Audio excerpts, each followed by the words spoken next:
Have you ever walked into a room and felt that something was off? Not because of chaos or mess, but because everything seemed unnervingly perfect? Imagine a crime scene that feels less like a place of violence and more like a meticulously arranged set. It's as if every piece of furniture was carefully placed, every surface wiped clean, every potential clue erased with deliberate precision. You might expect disorder or traces of haste in such situations, but here, there's none. Instead, a strange calm pervades the space, a silence that speaks volumes. This isn't the aftermath of a sudden outburst.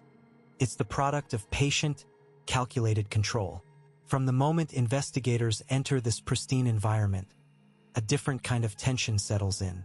It's not the chaos they are used to, but the eerie order that unsettles them. The chairs are perfectly aligned, the floor spotless, and even the smallest objects seem to have been arranged with care. There's no sign of struggle, no misplaced item, nothing to suggest the frantic energy often associated with crimes. It's as if the person responsible believed that by erasing every trace, they could erase the crime itself. But can a crime really be flawless? This unusual scene challenges everything the investigators know about how crime scenes behave. Typically, the disarray tells a story, an argument turned violent, a hurried escape, or a desperate cover-up. Here, that story is missing. Instead, there's an unsettling stillness, a carefully choreographed quiet. The absence of disorder hints at something more sinister: intention. Someone took time, methodically, to ensure that nothing would be left behind to connect them to the scene. It's a puzzle wrapped in silence, a riddle crafted in cleanliness. Have you ever wondered what happens when the obvious clues are wiped away? When no witnesses come forward and the evidence seems to vanish? It's as if the investigation hits an invisible wall, losing momentum because there's simply nothing to grab onto. In cases like this, detectives rely on instincts and subtle hints, tiny details that might have slipped through even the most thorough cleanup. What you're about to discover might surprise you, because sometimes it's not in the chaos where truth hides, but in the calm. Stay with me until the end, because the story of this seemingly perfect crime is far from over. Beneath the surface of this orderly scene lies a secret, concealed not by force, but by careful erasure. And just when it seems like the trail has gone cold, one small, ordinary object quietly challenges the narrative. It doesn't scream for attention or demand investigation. It simply exists, unnoticed at first. But its presence raises a simple, logical question that turns the entire timeline upside down. As the investigation unfolds, the seemingly flawless crime scene begins to crack. Not because of a dramatic confession or a chaotic reveal, but through the quiet persistence of a single overlooked detail. What once appeared untouchable starts to unravel, reminding us that no matter how carefully a story is constructed, the truth has a way of coming to light. And this truth, hidden in plain sight, will change everything you thought you knew about this case. What's fascinating about this moment is how it highlights something profound.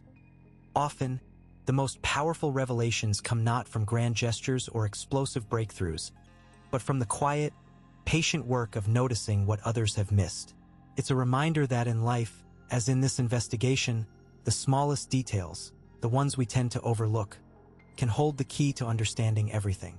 Maybe you've experienced something similar, where a subtle clue or a quiet observation shifted your perspective completely. If that resonates with you, I'd love for you to share your story or thoughts down in the comments below. Hearing how these moments have touched you not only enriches this conversation, but also builds a community where insight and experience meet. And if you find yourself drawn into this unfolding mystery and the way it challenges our assumptions, don't hesitate to hit that like button. It might seem like a small action, but it truly helps this channel grow and reach others who crave stories that dig beneath the surface. Every like, every comment, every new subscriber is a way of saying, yes, I want to keep exploring these hidden layers together. Your engagement isn't just a number. It's the heartbeat that keeps this space alive and meaningful. So if you feel that spark, that curiosity, or even that quiet satisfaction from seeing truth emerge slowly but surely, subscribing here means you won't miss what's coming next. We're just getting started. and the path ahead promises more unexpected twists that will challenge everything you thought you knew. Together, we're not just unraveling a mystery. We're creating a place where every detail counts and every voice matters. The investigation quickly found itself mired in uncertainty. Despite the initial sweep of the scene being meticulous, the absence of any clear lead left the agents grasping at shadows. The place was eerily untouched.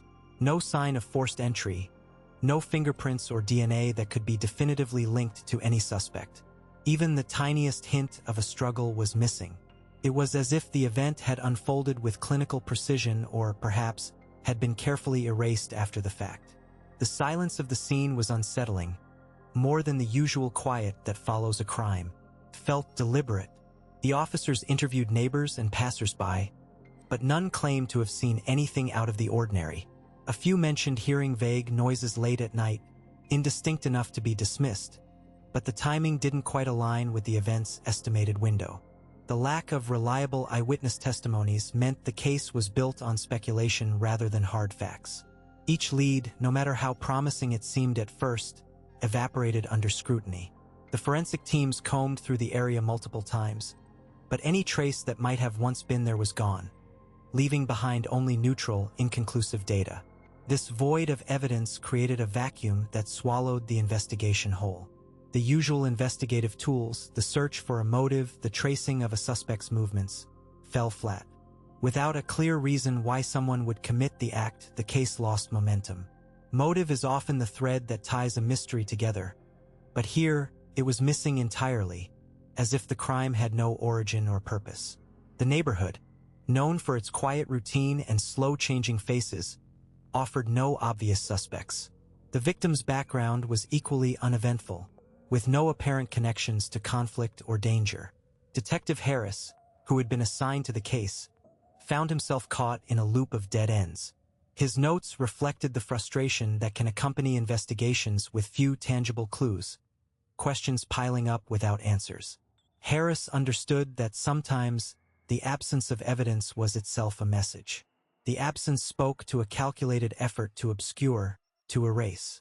Whoever was responsible had anticipated the scrutiny and had taken measures to ensure silence, making the case less a matter of forensic science and more a puzzle of human psychology and urban shadows.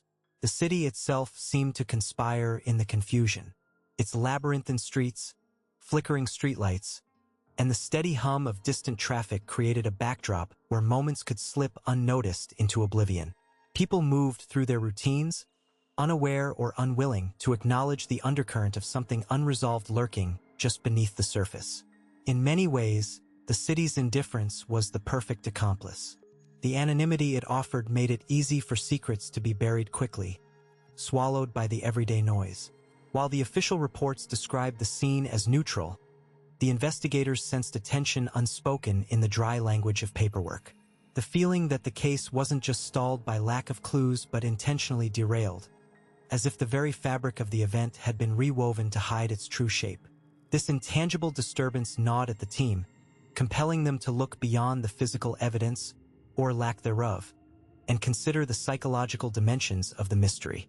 If no physical trace remained, perhaps the answers lay in patterns of behavior, subtle inconsistencies in people's accounts, or the hidden dynamics of relationships that might have left no visible scars. Slowly, the investigation shifted from the scene itself to the periphery, the lives connected to the victim, the routine interactions that might have seemed insignificant but could carry weight under closer examination. The detectives began to map the victim's recent movements, interactions, and communications, searching for anomalies.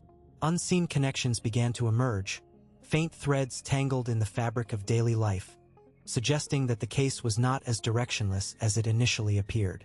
Yet, these leads were fragile, requiring careful navigation through layers of half-truths and omissions. The absence of forced entry hinted at someone trusted or at least familiar, which complicated the narrative further. It was a reminder that sometimes the most dangerous mysteries are those born not of strangers, but from the shadows cast by those closest to us. The investigation, stalled and silent at first, was beginning to stir beneath the surface, the quiet tension gathering like a low pulse ready to break through the stillness. Right below, "I'm on this journey too," The room where the incident had taken place was eerily sterile, almost clinical in its emptiness. Every item that could hold a shard of personal history had vanished, as though someone had meticulously erased the presence of its occupant. Investigators noted the absence of anything that might evoke memory or connection. No photographs, no letters, no trinkets left behind. The removal wasn't haphazard. It was executed with precision. This was not the frantic act of panic or desperation, but rather the calculated work of someone who understood the weight of evidence, who knew exactly what could betray their intentions. The subtlety of the cleanup suggested an intimate knowledge of crime scene procedures. Dust disturbed in a pattern that indicated selective wiping rather than a broad sweep. Fingerprints deliberately smudged or wiped clean in key areas. Even the choice of what to remove felt strategic. Only objects that bore potential emotional or forensic value were taken. Things that might tie a person to the location or reveal patterns of behavior were systematically extracted. This left behind a void where presence once thrived, a silent testimony to the methodical nature of the act. It became clear that the individual responsible was not just familiar with the space but with the art of concealment itself. The absence of forced entry hinted at someone who moved within the inner circles of trust, yet the calculated removal of these items suggested a cold detachment, an understanding that sentimentality was a liability. That combination, proximity and clinical detachment, created a tension that ran beneath the surface of the investigation, a tightening noose of suspicion that refused to loosen. As forensic teams sifted through the remaining evidence, patterns began to emerge. The layout of the room had been subtly altered. Furniture shifted enough to disrupt the natural flow but without drawing immediate attention. It was as if the space had been rearranged to confuse or mislead, to create a psychological barrier for those trying to piece together what happened. The lighting fixtures were left untouched, but small signs of tampering with electrical outlets hinted at a deeper manipulation of the environment. There was an undercurrent of control woven into every detail, a silent command over the scene that resonated beyond the physical. The psychological implications of this meticulous cleanup were profound. Whoever had done this was not merely trying to disappear evidence. They were shaping a narrative through absence, crafting a void that spoke louder than any confession. The emptiness was a message as much as it was a shield, a calculated silence designed to unsettle and provoke. It challenged the investigators to read between the lines of what was missing, to consider the unseen motives behind the deliberate erasure. This approach created a labyrinth of uncertainty. Without tangible clues, the investigation relied heavily on subtle inconsistencies and the faintest traces of presence. It was a game of shadows where every detail, no matter how small, demanded scrutiny. The cleanup was almost too perfect, bordering on an art form of concealment that resisted easy interpretation. This perfection bred doubt. Did the perpetrator truly believe they had erased all traces, or was there a hidden flaw waiting to be uncovered? The tension within the investigative team grew as each new layer of the scene unfolded. The absence of personal artifacts wasn't just a practical measure. It was a psychological maneuver, a way to destabilize the narrative and the people trying to unravel it. The more they peeled back, the more the silence echoed, growing heavier with unspoken truths and concealed intentions. In the midst of this, the city outside carried on, indifferent to the invisible battle unfolding within these walls. Streets hummed with life, unaware that somewhere beneath the surface, a calculated erasure had nearly rewritten a story before it could even be told. The investigation now hinged on the faintest flickers of evidence left behind in that deliberate void, each a thread that might unravel the carefully woven facade. Right below, I'm on this journey too. Amid the cluttered room where shadows gathered in the corners, the investigator's gaze drifted toward a small, unassuming object resting on the edge of a cracked wooden table. It was something so ordinary that it initially escaped the scrutiny reserved for more glaring clues. A plain, silver keychain, tarnished by time, its surface scratched and dulled as if it had endured years of casual handling. No emblem, no inscription, no immediate link to the crime scene. It didn't belong to the category of evidence that demanded instant attention. It seemed, at first glance, to be nothing more than a forgotten trinket, perhaps dropped by an unknown visitor or left behind in haste by someone passing through. The object's ordinariness was precisely what made it blend into the background of the room's muted chaos. The investigators, trained to prioritize the obvious and the anomalous, initially noted the keychain but did not assign it significance. It sat there, inert and silent, while the scene around it bore the marks of disruption and tension. Upturned chairs, scattered papers, traces of hurried movement. Yet the keychain held a quiet persistence, a subtle presence that contradicted the disorder surrounding it. Outside, the city's pulse remained steady, its fluorescent-lit streets alive with indifferent bustle. The distant murmur of traffic and occasional siren drifted through cracked windows, grounding the scene in an urban reality far removed from the intimate tension within these walls. The investigators moved methodically, their eyes scanning for anomalies that might crack the case open, but the keychain was not yet among them.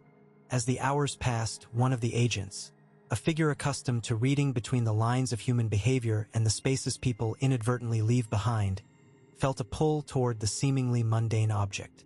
It was not the keychain itself, but the context of its placement that bred suspicion.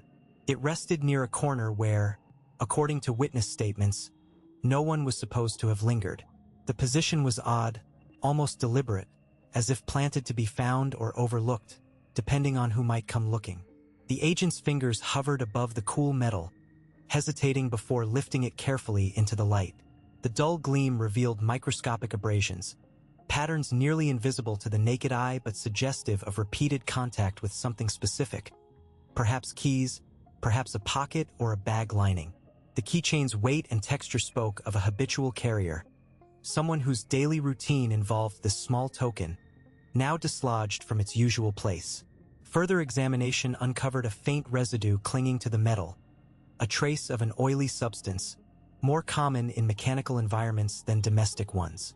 This detail complicated the narrative, threading in a new possibility. The keychain might connect to a workspace or a vehicle, a domain that had yet to enter the investigation's perimeter.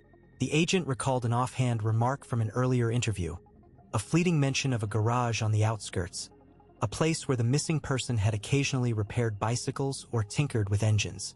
The ordinary object, overlooked in the initial sweep, began to sketch a different outline of the scene. It implied movement, a crossing of boundaries between familiar spaces and the unfamiliar, between the known and the hidden.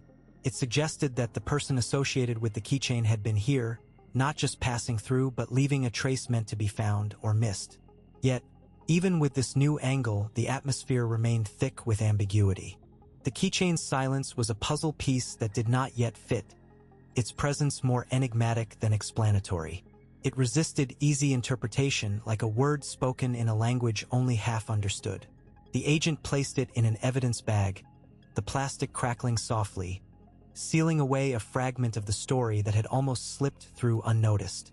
As the night deepened and the city's noises dimmed to a sporadic whisper, the investigation pivoted subtly, guided now by the quiet weight of this ordinary object. It was a marker, a signpost pointing into the shadows beyond what was visible, beyond what was expected. In the labyrinth of clues and misdirections, the keychain was a beacon of the mundane made mysterious, an invitation to look closer where others looked away. Right below, "I'm on this journey too." At first glance, the object blended seamlessly into its surroundings. It wasn't shiny or worn, didn't carry the marks of haste or violence. The keychain rested on the cracked windowsill of a forgotten office, nestled among scattered papers and the faint dust of neglect. Its colors were muted, a dull bronze with a faded emblem that seemed insignificant. No one paused to question it because it fit the scene precisely as one would expect. The office was a place where keys might be left carelessly, and the keychain's presence seemed as natural as the peeling wallpaper or the flickering fluorescent light overhead. The investigators, conditioned by years of training and experience, were wired to detect anomalies, things that screamed for attention because they disrupted the expected order. A broken window, a bloodstain, a footprint out of place. These were the clues that demanded analysis. The keychain did none of that. It wasn't hidden or deliberately concealed. It didn't appear damaged, nor was it positioned to suggest urgency or importance. Its very ordinariness was its camouflage. In a scene cluttered with distractions and carefully orchestrated chaos, it was the quietest element, the one that never set off alarms. What made the object even more elusive was the emotional narrative that had already taken root in the minds of the investigators. The story they told themselves about what had happened carved out a mental framework that left little room for a mundane artifact to carry meaning. The keychain was swallowed by assumptions and expectations, a detail lost in the rush to piece together a coherent sequence of events. The human mind, after all, is predisposed to filter out what it deems irrelevant, especially when the pressure to solve a puzzle is immense. This mental filtering functioned like a sieve, letting through only those clues that fit the preconceived narrative. It wasn't until the perspective shifted, when someone stopped looking at the object through the lens of emotion and bias and began analyzing it with detached logic, that its significance began to surface. The keychain did not contradict the scene, but it didn't confirm it either. It was a blank slate waiting for context. This realization forced a reconsideration of what fitting in truly meant. Could something that appeared ordinary actually be the key to unraveling what seemed inexplicable? The answer lay not in the object itself, but in the way it intersected with the environment and the people connected to it. The object's design, subtle and unremarkable, bore symbols that initially seemed decorative but, upon closer inspection, hinted at affiliations and histories not immediately apparent. The emblem, for example, corresponded to a lesser-known organization operating on the fringes of the city's social fabric, an undercurrent of influence that few outside certain circles acknowledged. This connection reframed the keychain from a piece of everyday detritus into a potential marker of hidden networks, a silent witness to interactions and motivations concealed beneath the urban veneer. Moreover, the placement of the keychain spoke volumes once its presence was examined without prejudice. It was neither tossed carelessly nor deliberately arranged. It occupied a space that suggested someone had paused, perhaps hesitated, before leaving it behind. The subtlety of this positioning contrasted sharply with the otherwise chaotic environment, where signs of a struggle and hurried movement were evident. This quiet stillness within the disorder hinted at a moment of calm or calculation, a fleeting pause in the unfolding tension. As the investigation deepened, the keychain became a fulcrum around which new questions pivoted. Why had it been left there, unremarked? Whose keys did it hold, and what doors did those keys open? Was it a trace of someone's identity, or a deliberate token meant to mislead? The answers were not immediate, but the shift in focus was palpable. The object's initial invisibility within the scene underscored a broader challenge in unraveling the case. The necessity of peeling back layers of perception and bias, moving beyond the obvious to confront the subtle and obscure. In this process, the investigators encountered the limitations of their own assumptions and the complexity of urban environments where meaning is often encrypted in the mundane. The keychain was a testament to the fact that in a city riddled with secrets, the boundary between significance and insignificance is fragile and easily overlooked. It demanded a new kind of attention, not the urgent gaze of desperation but the patient scrutiny of quiet observation. Right below, "I'm on this journey too," the keychain, resting on the cold metal surface of the evidence table, seemed almost out of place, an innocuous object among the scattered remnants of a life interrupted. Detective Harris leaned in closer, the harsh fluorescent light above casting long shadows across his worn features. His eyes narrowed, not searching for who it belonged to or how it might have been used, but rather why it was there at all. That question, so simple yet so potent, shifted the entire atmosphere in the room. It was no longer just another piece of evidence. It was a puzzle piece that refused to fit into the picture as it had been painted. The apartment where the victim had been found had been meticulously combed for clues.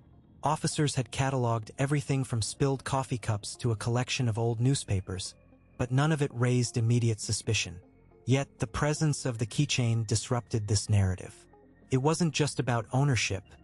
It was about incongruity. The victim, known for a strict routine and a minimalist lifestyle, had no apparent reason to possess the keychain, which bore the faded emblem of a neighborhood nowhere near her usual haunts.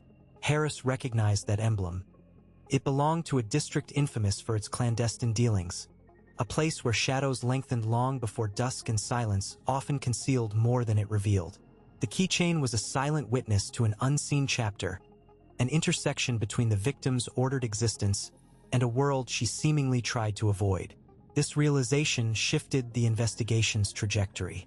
The detective's mind raced, threading together fragments of the city's underbelly, whispers of late-night meetings, unreported disappearances, and a web of alliances forged in secrecy. The object's presence suggested a breach, a crossing of thresholds that hadn't been accounted for in the initial profile.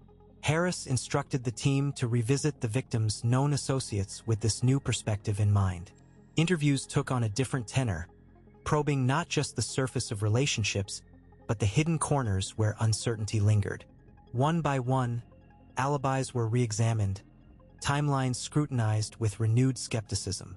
The detective noticed subtle inconsistencies in the statements of those closest to the victim, hesitations, vague references to locations that didn't align, and a reticence that hinted at unspoken truths.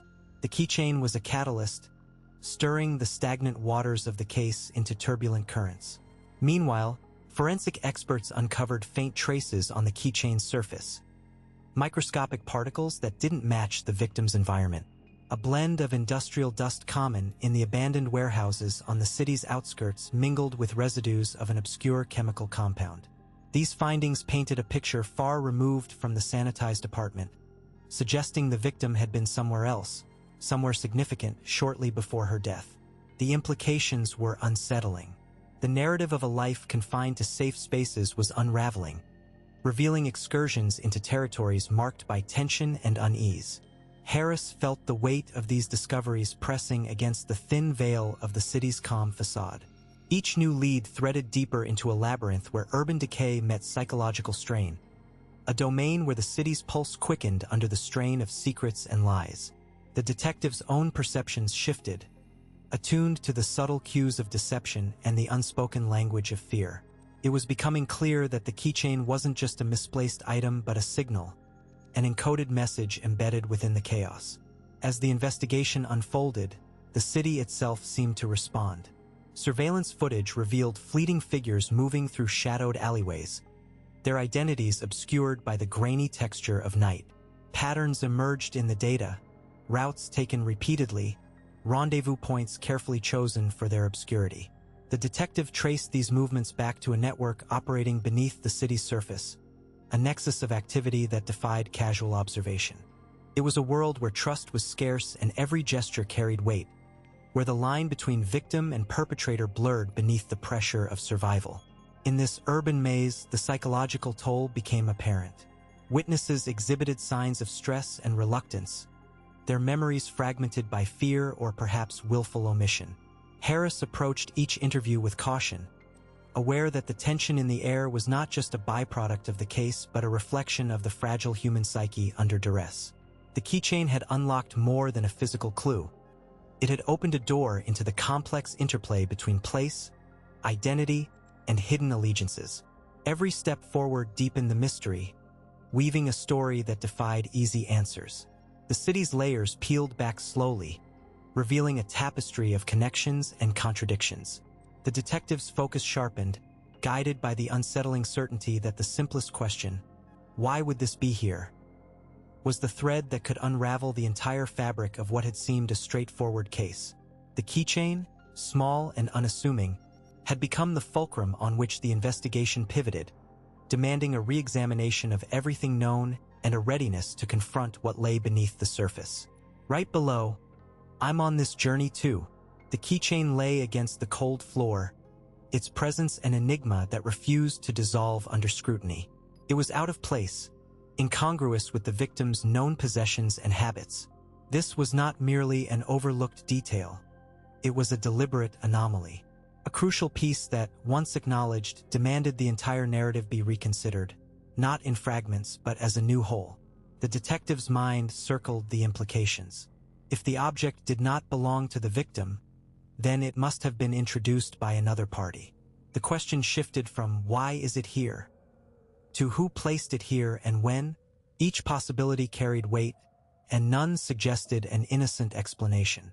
The presence of the keychain was a silent admission, Someone had returned to the scene after the initial event, someone whose motives were concealed beneath the layers of dust and debris that the investigation was only beginning to move aside. This realization reframed the timeline. The crime was no longer a singular moment but a sequence, a chain of actions extending beyond the immediate violence. The object was a marker of that sequence, a quiet testament to an unrecorded presence. It suggested proximity and intention, as if the person who left it behind was unaware of its significance, or perhaps confident that no one would notice. Yet the detective saw differently. The keychain was a clue that carried the weight of an unseen observer, a shadow operating in the margins of the case. As the detective reviewed the photographs and notes, the keychain's materiality became a focal point. It was worn, its surface scratched in ways that suggested frequent handling. Yet there was no record of the victim possessing anything similar. The match to any of the victim's acquaintances was equally tenuous. It seemed to belong to no one in the immediate circle, an outsider's token that had slipped through the cracks of the initial investigation. This prompted a deeper dive into the victim's recent interactions, an excavation of digital footprints, messages, and meetings that might reveal an unrecorded connection. The detective sifted through call logs and social media exchanges, searching for a pattern that might explain the keychain's presence. There was no direct link, but the absence of evidence was itself a puzzle piece. It pointed to an individual operating with calculated discretion, someone who knew just enough to avoid detection but not enough to erase every trace. The detective's thoughts wandered to the psychological profile of such a figure, a person capable of returning to a crime scene without arousing suspicion, someone who could manipulate the environment with a cold, measured precision. This was no impulsive act but a calculated move in a larger game. The keychain was less an object and more a symbol of that calculation, a tangible remnant of a hidden agenda. In the quiet of the interrogation room, the detective imagined the sequence of events. The initial crime, the departure of the perpetrator, and then the return of this second presence, perhaps an accomplice or a shadowy figure with their own stake in the unfolding drama. The keychain was the thread tying these actions together, a subtle but unyielding link between past and present. The city outside continued its restless rhythm, indifferent to the quiet revelations unfolding within the precinct's walls. Yet within that space, the detective's focus sharpened, attuned not just to what was found but to what was left behind. The keychain was a silent witness to a narrative that had yet to be fully told, a narrative that would demand patience, tenacity, and a willingness to look beyond the visible. As the pieces shifted and the margins of the case expanded, the detective understood that the keychain was not just a clue but a gateway, an invitation to peer deeper into the labyrinth of motives, secrets, and unseen movements that defined the night. The investigation was no longer about what had happened, but about who had returned, why, and what they hoped to conceal. Right below, "I'm on this journey too." The criminal's confidence had been built on a flawed premise, that erasing the obvious would be enough. They scrubbed away fingerprints, wiped down surfaces, and discarded blood-stained fabrics, convinced that these actions would dissolve any trace of their presence. Yet, what they had never anticipated was the silent testimony of the ordinary, those seemingly insignificant objects and details that, in their banality, held more power than any overt piece of evidence. Logic, unlike human intention, is indifferent to the emotional weight we assign to objects. It doesn't care if a chair is just a chair or if a discarded coffee cup is part of a routine. It simply processes facts, timelines, and inconsistencies. The criminal underestimated this impartiality. Their mistake was not a technical lapse but a failure to grasp how the mundane could unravel the carefully constructed narrative they tried to enforce. Within the dimly lit room where the crime unfolded, a small, overlooked object became the linchpin of the entire timeline. A crumpled receipt, tucked under the leg of a table, bore a timestamp that contradicted the suspect's alibi. The receipt was from a nearby cafe, a place frequented during the day but closed by nightfall. This simple detail, unnoticed by the perpetrator, proved that they had been at the scene far later than they claimed. The receipt didn't scream guilt. It whispered it, subtly disrupting the story they had rehearsed. Detective Harper noticed the receipt during the methodical sweep of the scene. It wasn't flashy or dramatic, but its presence forced a recalibration of the timeline. The suspect's carefully crafted sequence of events began to unravel as inconsistencies multiplied. Each interrogation session peeled back layers of deception, revealing the cracks that logical scrutiny exposed. The detective understood that the criminal's oversight was rooted in a fundamental misjudgment of how evidence operates beyond the realm of what is visibly incriminating. Meanwhile, surveillance footage from the area provided another piece of the puzzle. A shadowy figure was caught not long after the supposed time of departure, lingering near the perimeter of the crime scene. The figure's movements were deliberate but not hurried, an oddity that contradicted the suspect's assertion of fleeing immediately. The footage, grainy and unremarkable at first glance, gained significance when cross-referenced with the timestamp on the receipt. Together, they narrated a conflicting story that defied the suspect's version. The investigation began to pivot away from searching for physical traces of violence toward analyzing behavioral patterns and environmental cues. The detective spent hours reviewing the layout of the neighborhood, identifying blind spots and common escape routes, mapping the spatial logic that the suspect had failed to consider. This shift in perspective exposed another dimension of the mistake: the criminal's assumption that the urban environment could be manipulated or ignored as if it were a passive backdrop. In truth, the city's structure, with its rhythms and routines, operates as a silent witness. Streetlights turning on at specific times, the routine passage of delivery trucks, the predictable ebbs and flows of pedestrian traffic. All these factors create a framework that can corroborate or contradict alibis. The suspect had not accounted for this integrated choreography of urban life that, when pieced together, can form an unyielding narrative. Detective Harper's approach became less about chasing sensational revelations and more about assembling the quiet, almost invisible threads that constituted the suspect's movements. The mistake, it seemed, was a psychological one. The criminal's belief that removing emotional evidence equated to erasing their presence altogether. They failed to grasp that evidence is as much about context and connection as it is about substance. As the investigation deepened, the detective began to see how this error resonated beyond the immediate case. It highlighted the limitations of human perception when faced with complex systems, how individuals often overlook the subtle ways in which their actions leave imprints that logic can detect and follow. The mundane, the overlooked, the routine, these became the most revealing witnesses. A seemingly insignificant object, a moment caught on grainy video, the predictable patterns of urban life, all combined to expose the fragile illusions the suspect had woven. The criminal's miscalculation was not just about underestimating forensic science, but about misunderstanding the relentless impartiality of logical deduction and environmental consistency. The case was no longer a straightforward hunt for physical clues, but an intricate web of psychological missteps and environmental testimonies. Detective Harper's task was to untangle these threads, to translate the silent language of the city and its overlooked details into a coherent account that no amount of deliberate cleaning could erase.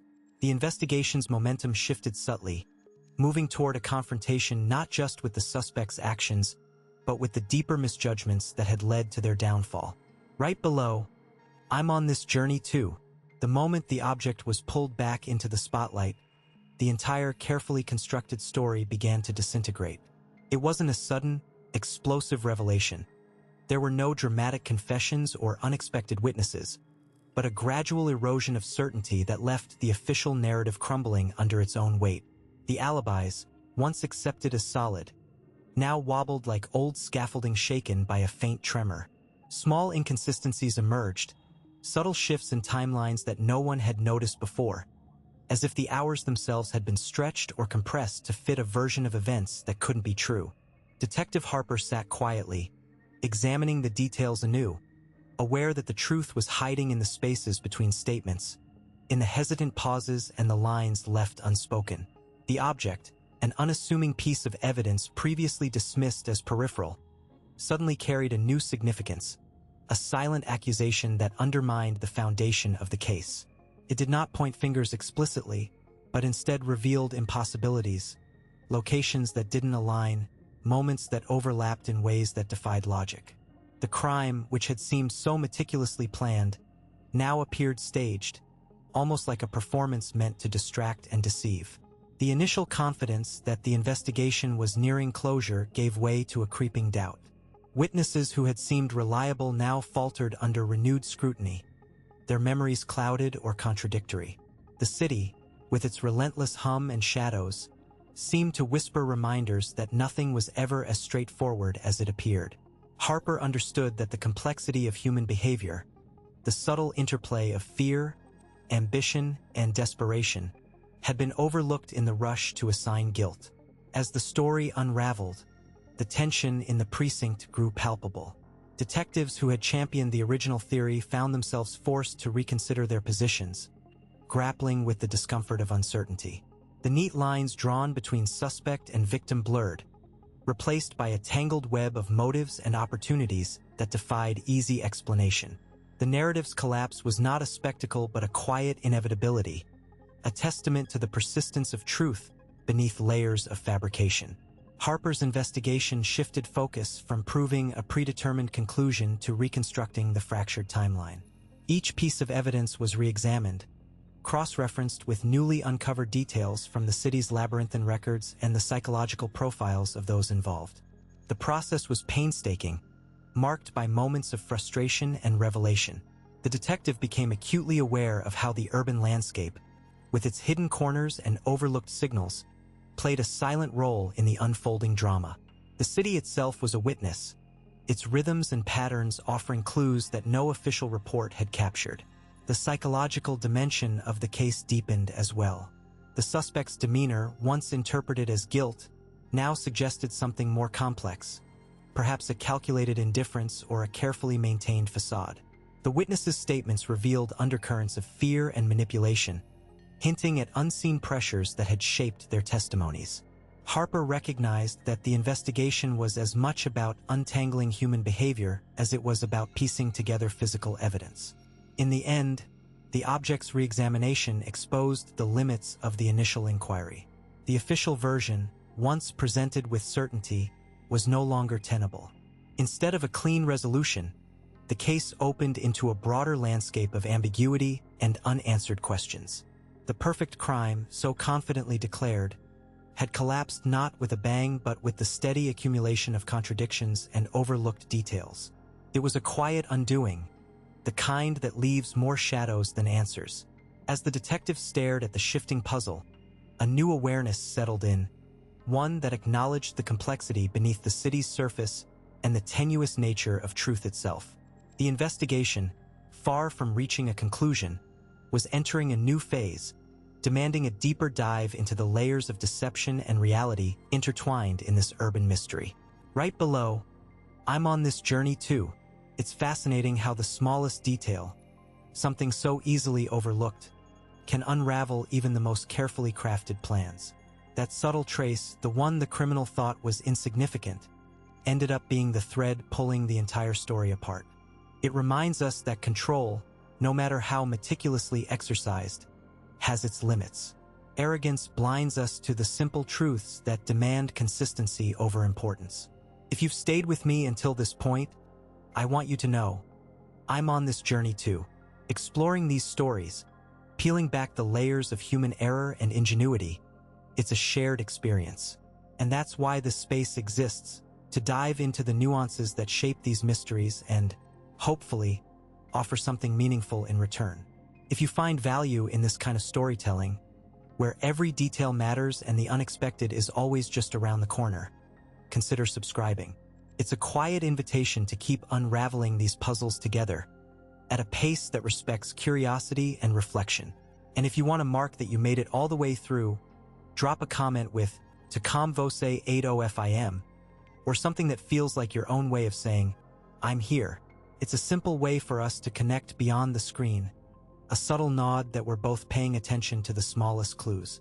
And if this video resonated with you, a like feels less like a demand and more like a shared acknowledgement, like saying, "Yes, this landed. This part of the conversation we're having, a way to keep this dialogue alive." Before you go, there's a video right here that dives deeper into the shadows we only briefly touched on today. Complements what we've explored, adding another layer to the story. Click over and keep going with me. It's the kind of journey where every piece fits into a bigger picture, and I'd love to have you along for the next step.